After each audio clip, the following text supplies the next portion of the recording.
Au Sénégal et je suis probablement en train de vivre un des meilleurs voyages de ma vie.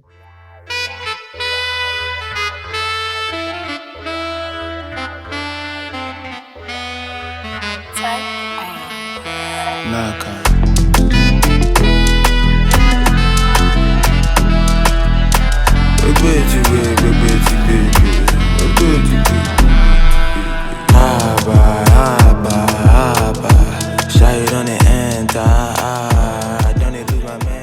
Autour de moi et je pense qu'on est un peu tous d'accord pour dire qu'on a eu une fin d'année 2023 un peu triste. Cette fin de décembre, j'ai été triste comme je l'ai rarement été. Je pense que ça faisait plus de 1 an ou 2 ans que j'avais pas été aussi triste et aussi au fond du trou, on va dire. Au bout d'un moment, j'arrivais pas à mettre le doigt dessus et puis j'ai compris, en fait, c'est juste que j'avais juste plus de routine, donc j'étais perdue. En fait, là, ça m'a permis de me rendre compte que s'il y a bien une chose qui fait que je tombe pas en dépression, c'est avoir une routine. Moi, ma routine, et ce qui me fait du bien, c'est le sport. Quand je me lève le matin, que je sais que j'ai fait mon sport et que je peux commencer ma journée, je peux aller bosser, etc. Quand tu commences à être pas bien, tu commences un peu à te flageller, tu commences un peu à détester.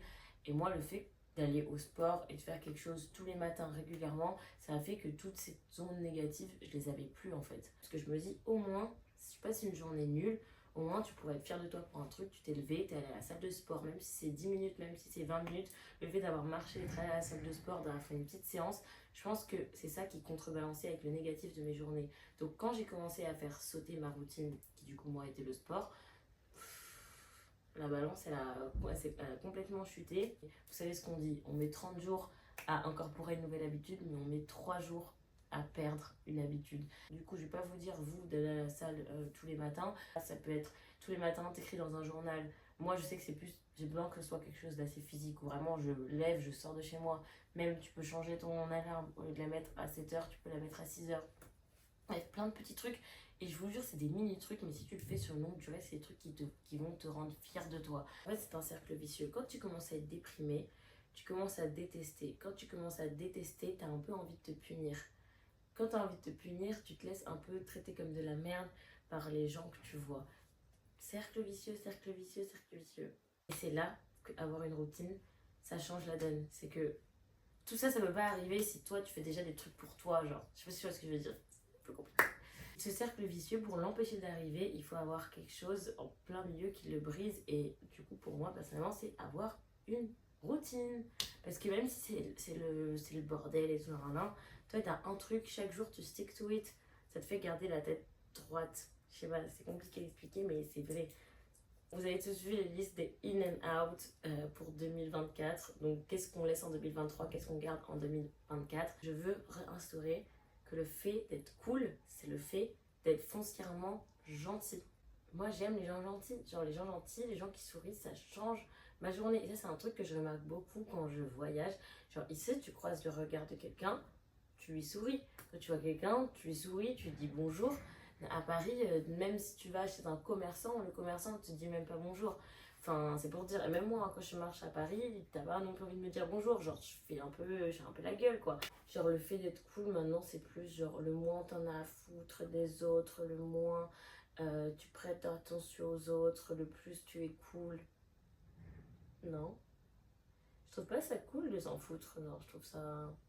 Non, tout le monde peut s'en foutre, c'est facile. Qu'est-ce qui est moins facile, par contre, c'est le fait de te rappeler du prénom de ton voisin.